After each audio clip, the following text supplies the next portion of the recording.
बिस्मिल्लाहिर्रहमानिर्रहीम। अस्सलाम वालेकुम व्यूअर्स। आज मैं वापस आपको अपनी वर्कशॉप में लेकर आई हूँ।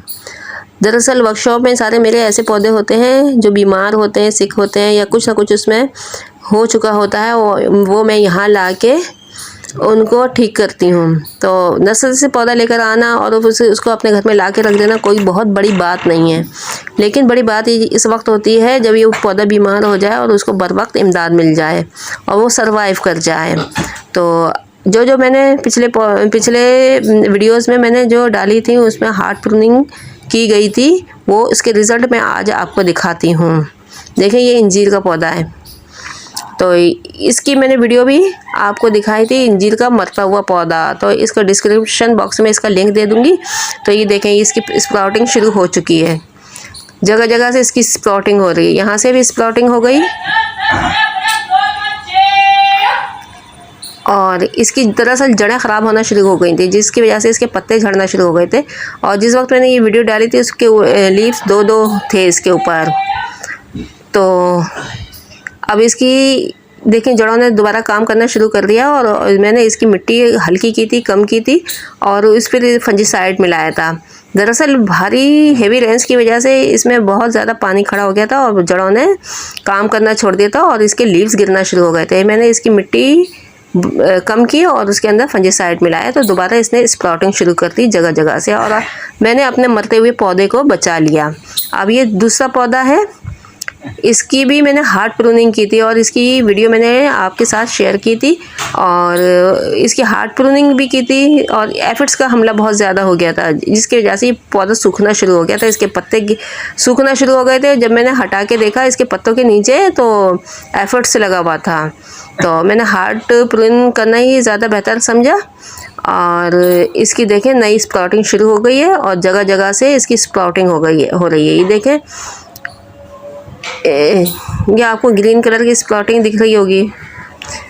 इसकी सारी शाखों के ऊपर स्प्राउटिंग शुरू हो गई है और इसको मैंने रीपॉट भी किया था क्योंकि इसकी जड़ें पहले वाले गमले में पूरी फुल हो गई थी। और दूसरा मैंने गमला लिया 2 इंच बड़ा और मैंने इसको इसमें रखा और माशाल्लाह से देखें फिर मेरा मरता हुआ एक पौधा और सिक प्लांट ये सही हो गया। इसकी भी मैंने डिस्क्रिप्शन में आपको इसका लिंक मिल जाएगा, मैं दूँगी। अब चलें, अब ये मेरा तीसरा प्लांट चंपा का प्लांट है जिसको मैंने रेस्क्यू किया था।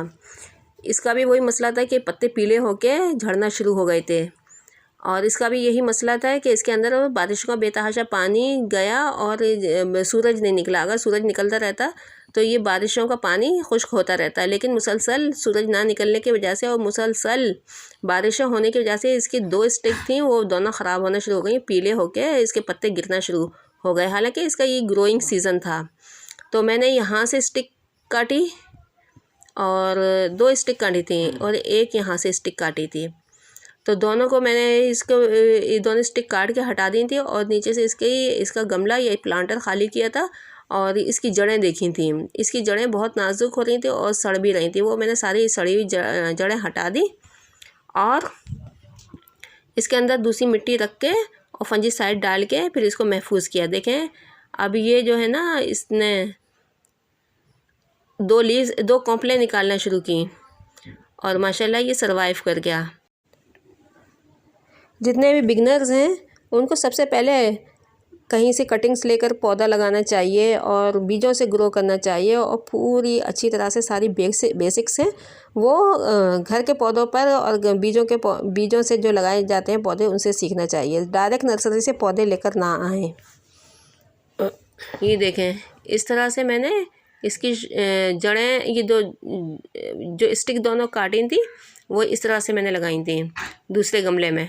मुझे अंदाज़ा था कि रूट्स नहीं आएंगी, काम नहीं करेंगी और ये उगेंगी नहीं क्योंकि हैवी रेंस हो रही हैं, लेकिन फिर भी मैंने एक चांस लिया और इन दोनों स्टिक्स को मैंने गमले में लगाया फंजीसाइड लगा के।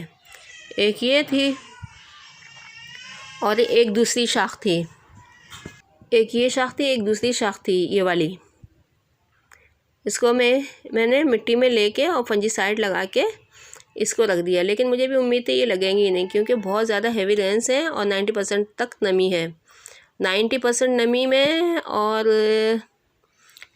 फ्लैशी जब स्टेम हो तो बहुत ज़्यादा मुश्किल होती है इसको ग्रो करने में, उमूमन ये सड़ ही जाती हैं।